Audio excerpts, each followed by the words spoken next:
The last couple of weeks, we've been in a series. We're continuing in our series today, looking at Matthew chapters 14 through 17. And we've been taking a look at the topic of relationship over religion. Not dismissing religion, because really, both in the world today and in most of what we experience in life, most people, when they talk about religion, really all they're talking about is the things people do, or the practices, or even the group that people belong to, in order to connect between themselves and God. And we subscribe here to the Christian faith based on the Bible, and so for us, we recognize that there's something wrong in the world today. That thing is sin, and that it has its origins way back when, in the Garden of Eden, when we did have communion with God. There was no separation between us and the Lord, and sin entered the equation and broke things up to where now we have this chasm between us and the Lord. And so most of humanity, we call it the human condition, that something is off, that something is broken, and that religion, just across the board, whether it's the Christian faith or whatever faith tradition that people belong to, religion is some sort of attempt for us to bridge that gap between us and God, or at least like have some experience of connection between us and God. But what we find in the Gospels, in the New Testament scriptures, is that Jesus, he's not dismissing religion per se, but what he does do is he contextualizes it. That his big focus is truly a relationship. Because often religion, it's the things that we do. And so, because true to human form, we can sometimes get into the habit of just checking the box and saying, okay, I have this list of 10 things I need to do or not do, so I'm going to check that box, check, got it done, check, oh, I didn't do that, so here we go. And religion just becomes this list of do's and don'ts. And religion becomes this thing where we feel like it's in our power to do these things or to do these steps in order to connect with God. And really, Jesus has come and did come to bring us into a relationship with him, not just perpetuate more and more religious things for us to do. And that really, that connecting point is not us connecting with just some list of practices or do's and don'ts, but it's really connecting with the person, Jesus Christ. And so our first week we looked at Matthew chapter 14, and this really laid the groundwork for our series, where we learned that God's love is the foundation of our relationship with him. And we looked at sort of the compare and contrast between relationship and religion, and where Jesus places the emphasis in the Gospel of Matthew. The next week we looked at the connection that people have with Jesus, and how he came to sort of facilitate this connection, and that there were people who either chose to engage with that connection as well as people who did not. But that connection is made possible by grace. We experience connection with God not through the things we do, but simply through our faith. And so this week, that all brings us to our time for today. You can go to the next slide. And the title for today's message is simply Centered. Centered, and I'll explain a little bit more about that as we go along.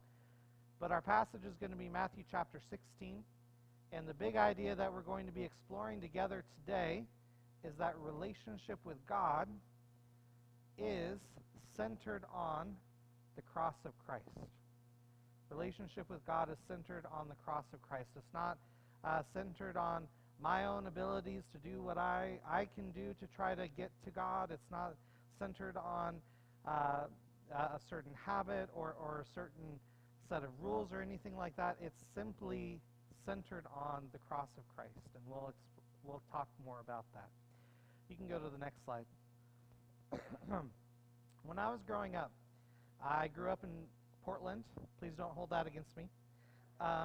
And so I grew up in Portland, and when I was just a wee kid, me and my family, we went to the Portland Saturday Market, which is like the mega version of like Gigantor of our farmers market kind of deal, but just crafts and artisans. And I think it was probably born in the 70s. I don't know the exact timestamp on when it first started, but it became kind of the place for hippies to sell their wares and things. We even had a neighbor who made these really beautiful drawstring backpacks, and they sold at the Saturday market. So I think one of my first times was going down to say hi to my neighbor with my family.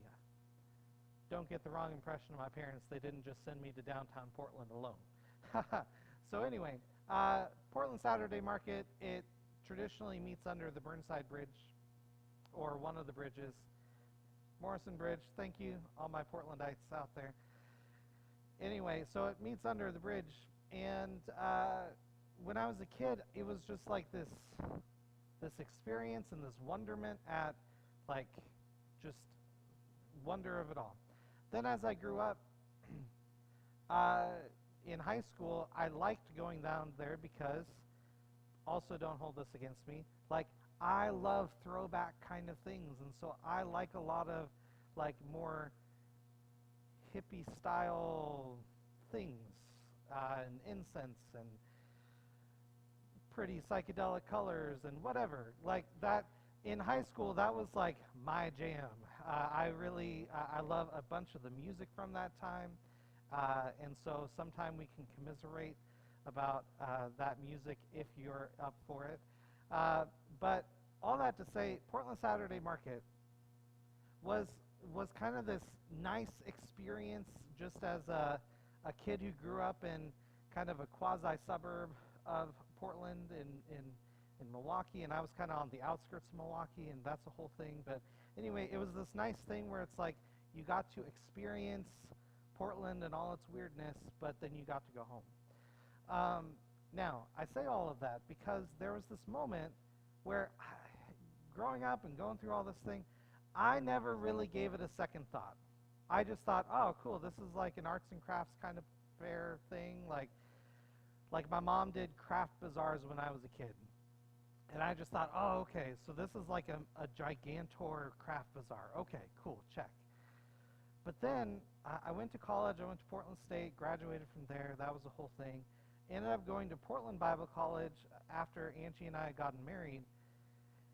And by that point, my faith journey had the Lord had been doing an overhaul in my life, and we decided to go down to the Saturday market because what do two dual income, no kid type couples do on a Saturday in Portland? Saturday market. So went down there, and there was a shift that happened. This is where I'm going. Where there was a realization for me that I did not really belong there. And what I mean by that is,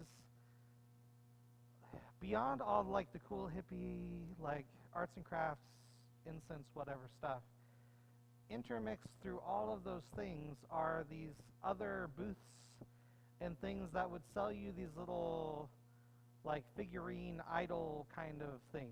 And also in college, I was really curious about world religion, so I knew all the names of those different little idols and kind of what they represented and their different religions and different things. And I was suddenly acutely aware I did not belong there.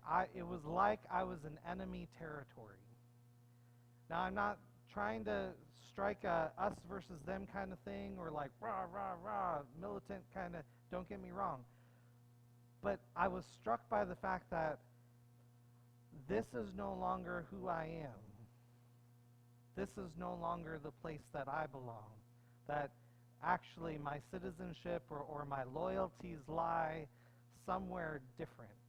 And that I became acutely aware of some of the darkness that was there when, beyond just the facade of all the cool hippie wares and street musicians and all that kind of stuff, there was also this darker reality beyond it that I had never paid attention to before.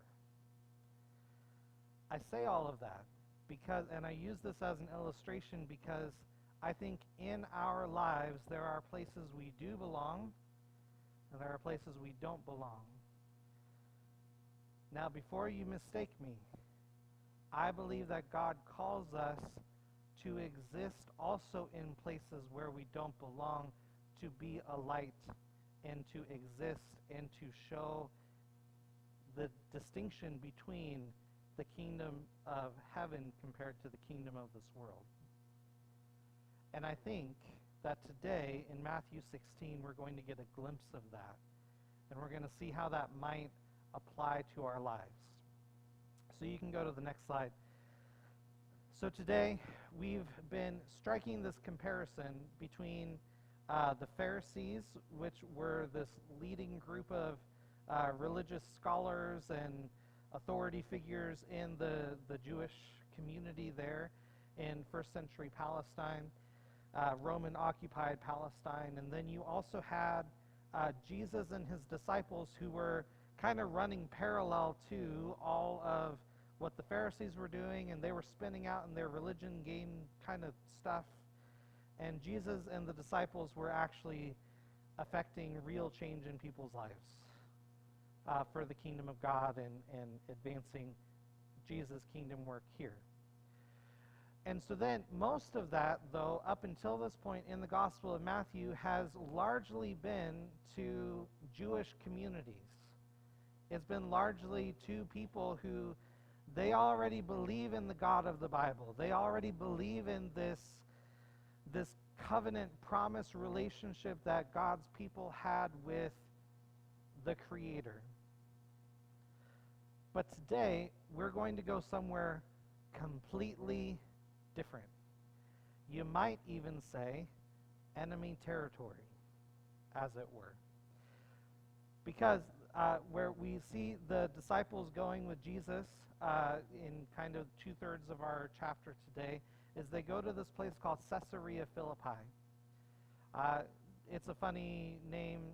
It doesn't really matter exactly where it is, other than just to say we're in non-Jewish territory at this point. This is a place where any good, God-fearing, respectable Jew would not go to this place. And yet Jesus, he takes his disciples there. Whew, what a fun experience, right? Jesus took them to the Saturday market, so to speak. But instead of it just being some little thing underneath the bridge in a market kind of deal, it's an entire city that's dedicated to other gods and goddesses other than the God of the Bible. And so, quite literally, they are walking into this darkness carrying the light that Jesus is teaching them to bring with them. So, today, remember our big idea is that relationship with God is centered on the cross of Christ. And even this moment in the Gospel of Matthew is kind of like a hinge point, where up until this point, Jesus has just been training his disciples, doing what a typical first century rabbi would do, teaching his disciples to know the things he knows, do the things he does, be like a carbon copy of him as a teacher and as a minister. But there's a shift point that's about to take place, and I'm so excited to share it with you. because I really do believe that that shift point is where Jesus starts to talk about the cross and talk about what his experience is going to be. So if you have your Bibles, please turn with me to Matthew chapter 16, beginning in verse 1.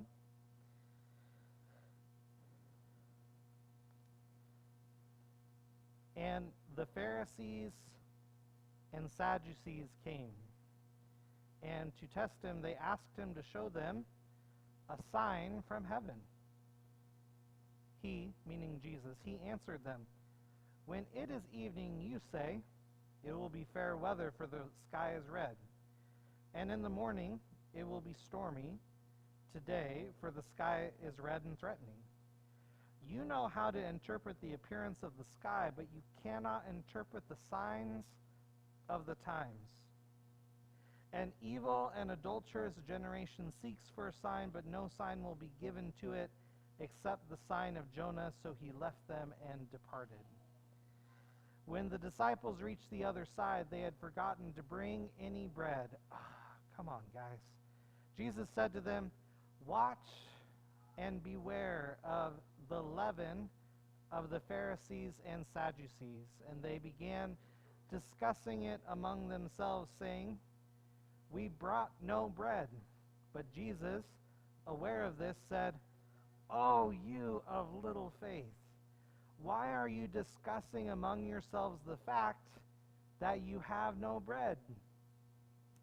Do you not yet perceive? Do you not remember the 5 loaves for the 5,000, and how many baskets you gathered, or the 7 loaves for the 4,000, and how many baskets you gathered? How is it that you fail to understand that I did not speak about bread? Beware of the leaven of the Pharisees and Sadducees." Then they understood that he did not tell them to beware of the leaven of bread, but of the teaching of the Pharisees and Sadducees.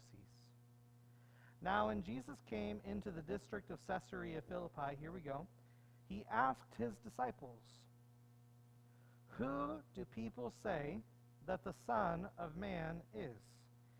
And they said, "Some say John the Baptist, others say Elijah, and others Jeremiah or one of the prophets."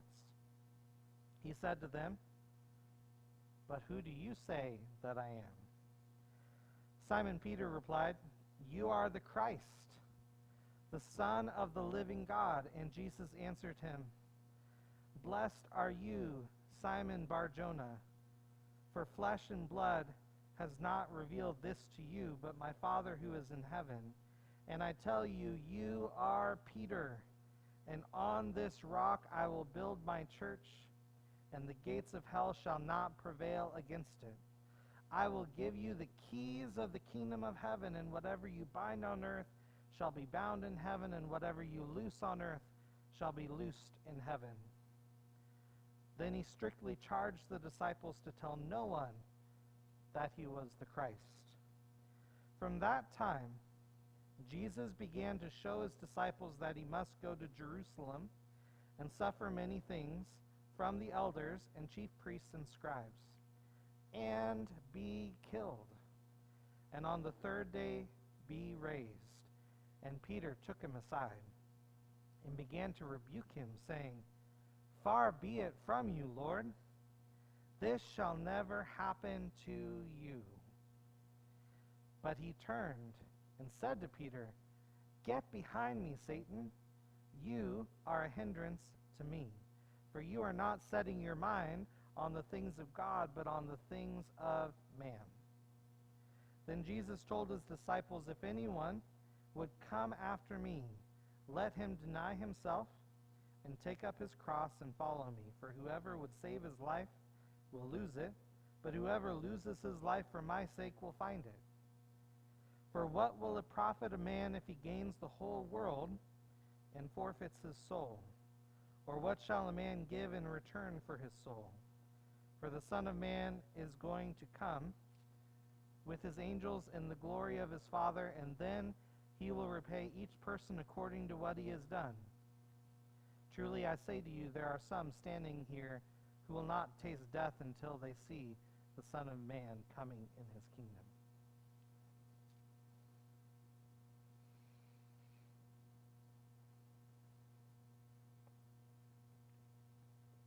The first thing I see in our passage is that pride keeps us from seeing what God makes obvious. So the Pharisees and Sadducees, these are like the most religious people you would ever meet. They're not just pastors, but they're like politician pastors who are just like, they follow every single rule to the nth degree. But not only that, they don't even agree on their own interpretations of things. So the Pharisees, they believed all of the Old Testament scriptures. The Sadducees only really called the first 5 books of the Bible that came from Moses. They only really counted that as credible. The Pharisees were people who were looking for the Messiah to come and for this idea of resurrection to take place. They also believed in more supernatural kind of things to happen. The Sadducees did not. And so, but both groups so disliked Jesus and what Jesus was doing that in their pride and in their arrogance, they completely rejected Jesus. But not only did they just reject him, they wanted to make sure other people did too. So we talked about it last time, they traveled all the way from Jerusalem all the way up to where Jesus was ministering. And they were calling Jesus out. And here in this passage, it's amazing to me, they asked Jesus for a sign. Now, why is this so staggering? Have you ever, show of hands, I'm one, so like you're in good company. How many of you have asked God for a sign before? Okay, I'm sure, like, even those of you who may not have raised your hand, maybe you raised a little bit of a hand, right?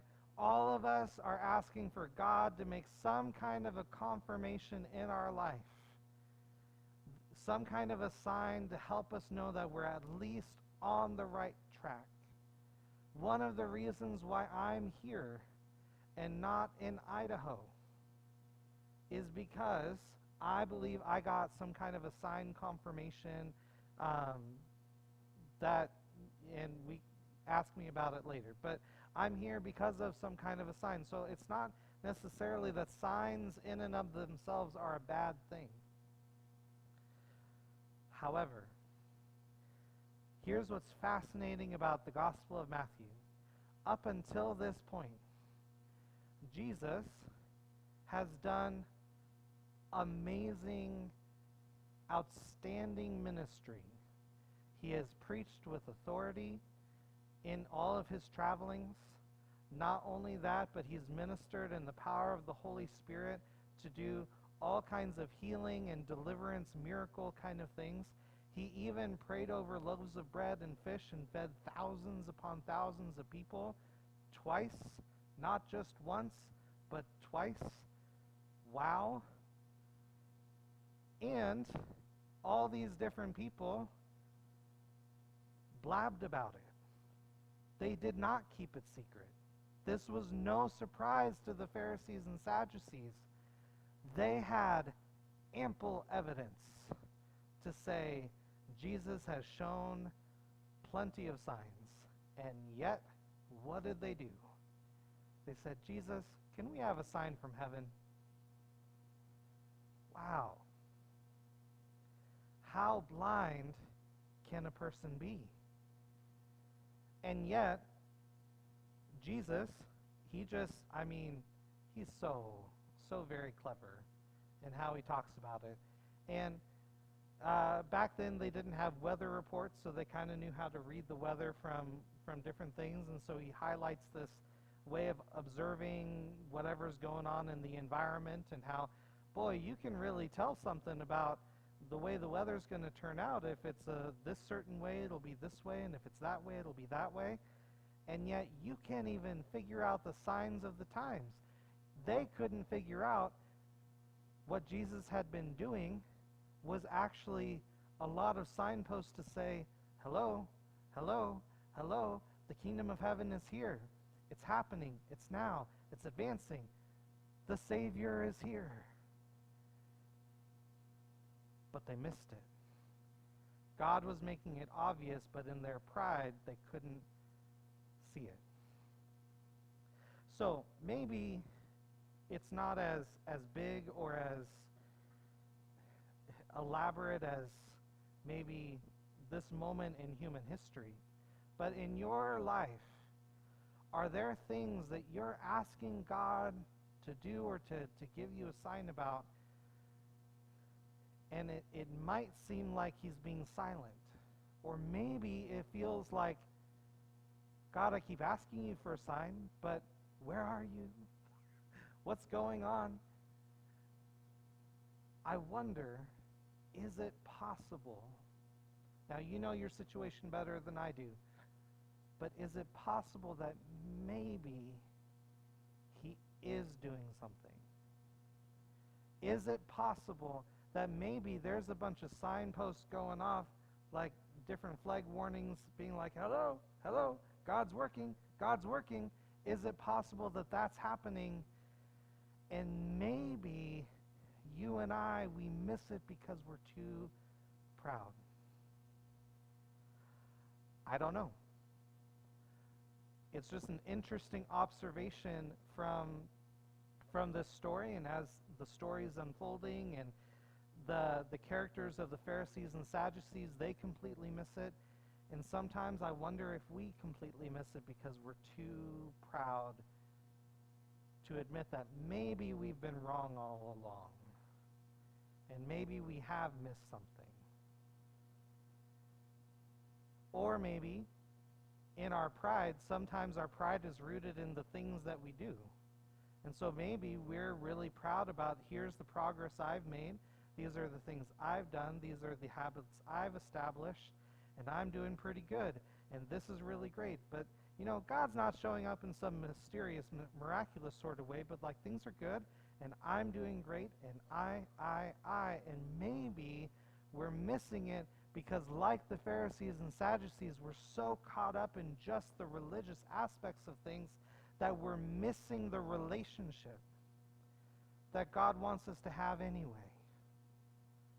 That really, relationship is what he's after. He wants to have connection with you and with me.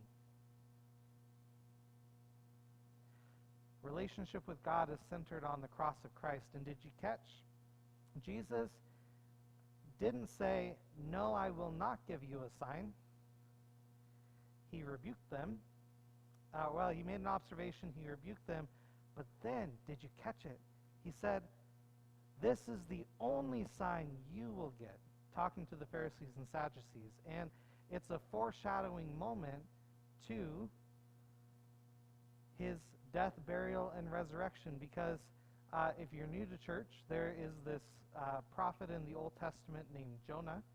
And he had a wild, far-out experience where he reports that he got eaten by some large water-dwelling mammal, fish thing, something in the ocean. I don't know.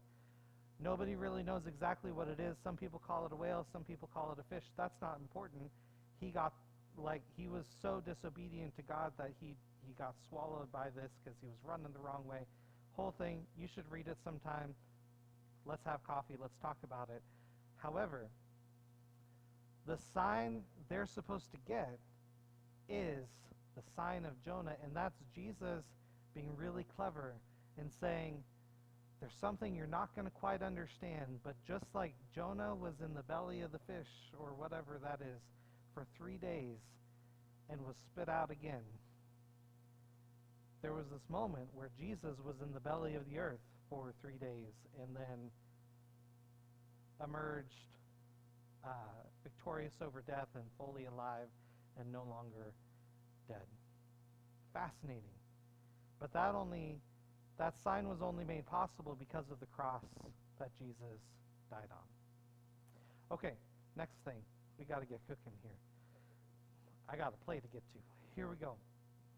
All right, the second thing I see in our passage is that God's family, the church, is built on the confession that Jesus Christ is Lord. God's family is built on the confession that Jesus Christ is Lord. So the setting now is Caesarea Philippi, i.e., non-Jewish territory, i.e., we're in the Badlands now. Like, it's not good.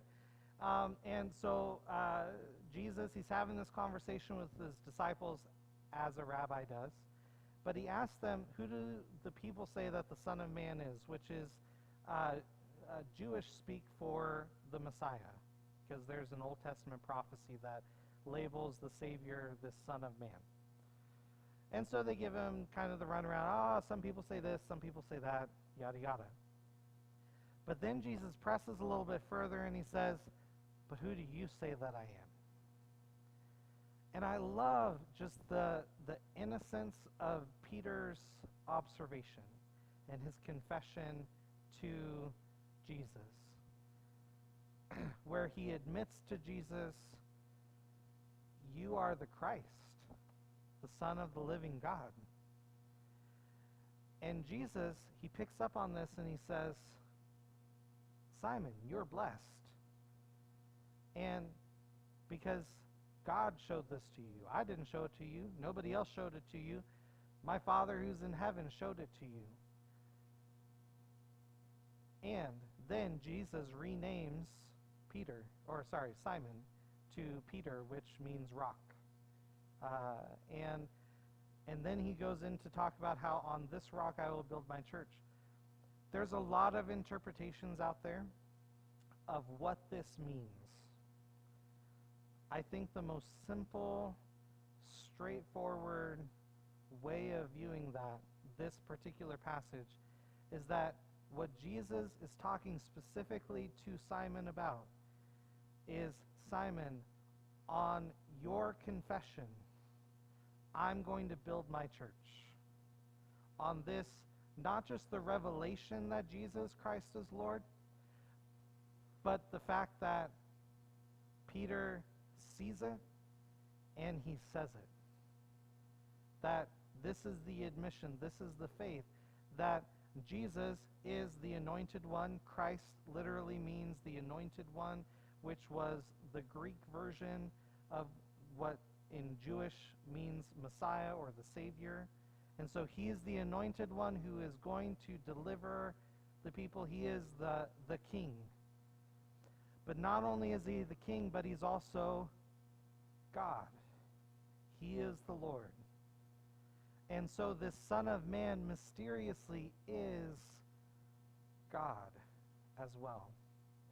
And on that confession, that's something that spans the ages, from this moment all the way even until now, that we as a church, we exist simply as a bedrock foundation on the confession, the admission that Jesus is Lord.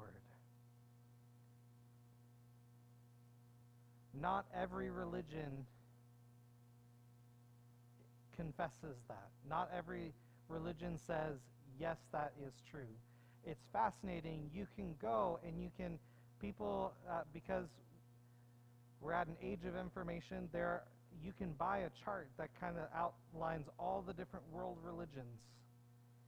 And then you can, in that little table chart thing, it tells you, what do these religions believe about Jesus? And really, that is what separates our faith and the faith of the church from all other religious things. And so, I would submit to you that this sort of observation that God's family is built on the confession that Jesus Christ is Lord is revolutionary. and it should change the way we think about the church. It's not just, the church is not built on just a pattern of what we do.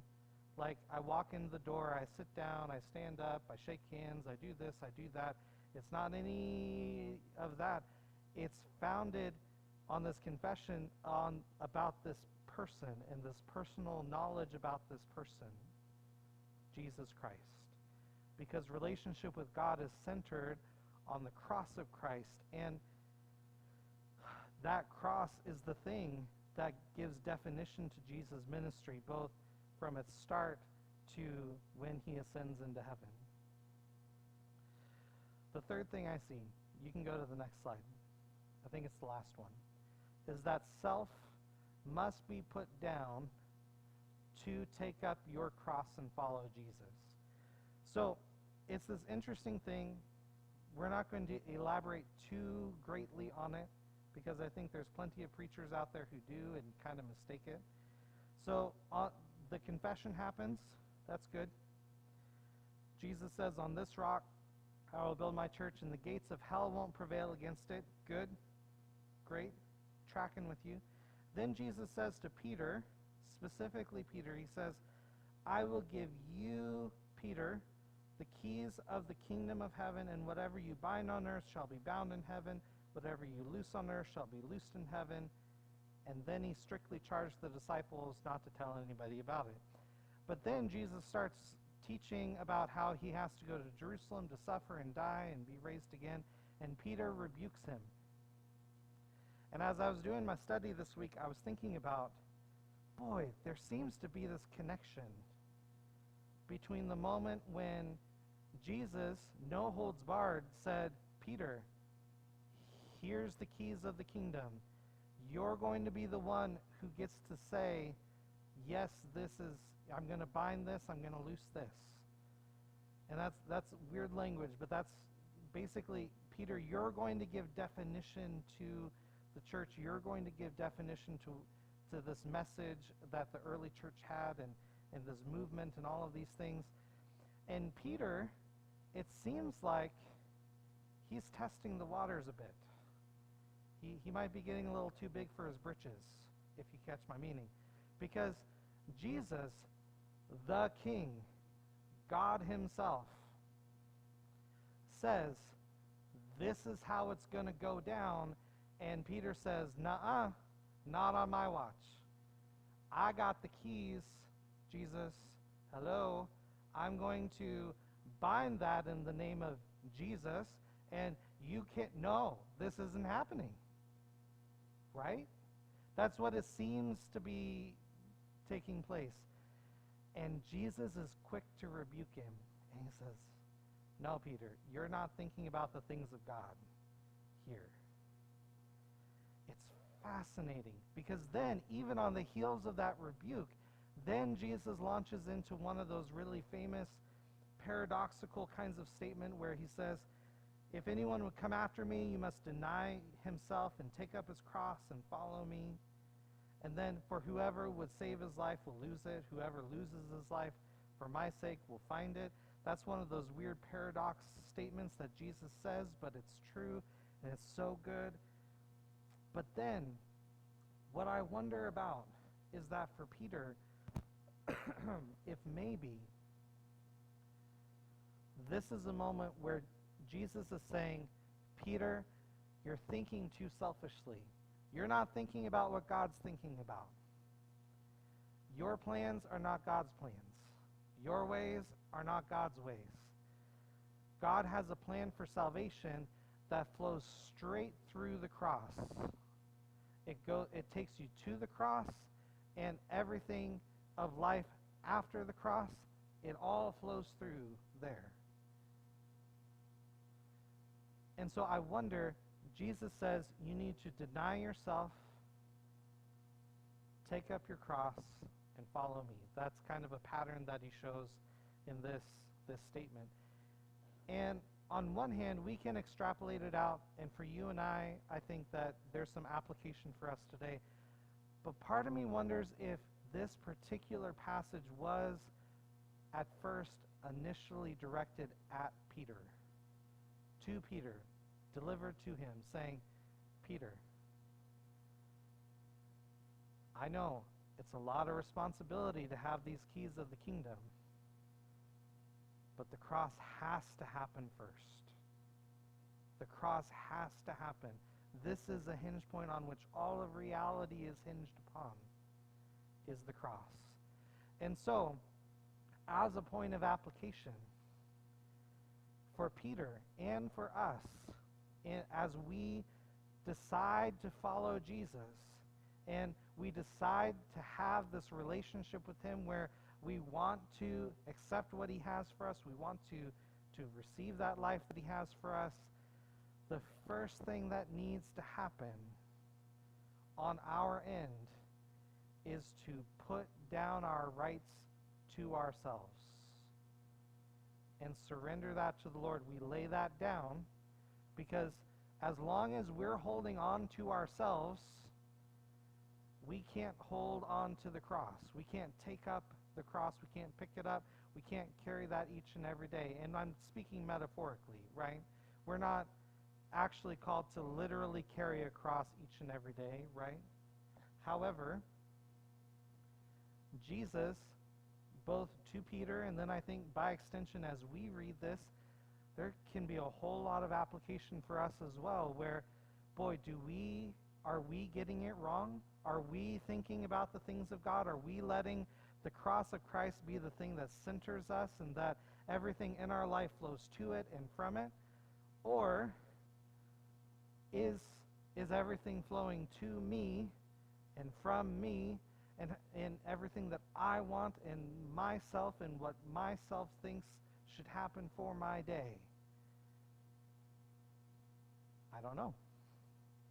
But I would submit to you that as an observation of what Jesus talks about in the end of this chapter here, as well as for you and I this morning, that we have to put down ourselves. I'm not saying to be like, oh, self, you're such a terrible person. I'm not saying that kind of deal, right? But I'm talking about like this idea of the contrast of like, if we're to take up our cross, we need to lay something down. We need to surrender something. And I would submit to you that it starts with self.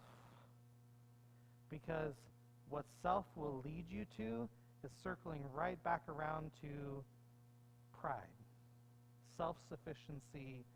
I did it my way, right? And yet, I think as a heart of both this passage and the heart of this relationship over religion series, relationship with God, it takes us to the cross and it leads us from the cross. So, where are you at today? In your relationship with the Lord, is the cross of Christ that central thing to you and your relationship with him? Or, like so many of us can, has it gotten off-center a bit? Maybe you've been picking up yourself a little bit more than you ought to, and you're not taking up a cross to follow Jesus. I don't know. Or maybe you have been doing this, and I just want to encourage you that I know the road is hard, but Jesus suggests that it's worth it because of the cross, we can have life and life to the full. And that's for all of us who call upon the name of Jesus as our Savior and as our Lord. That's available to everybody. Let's pray.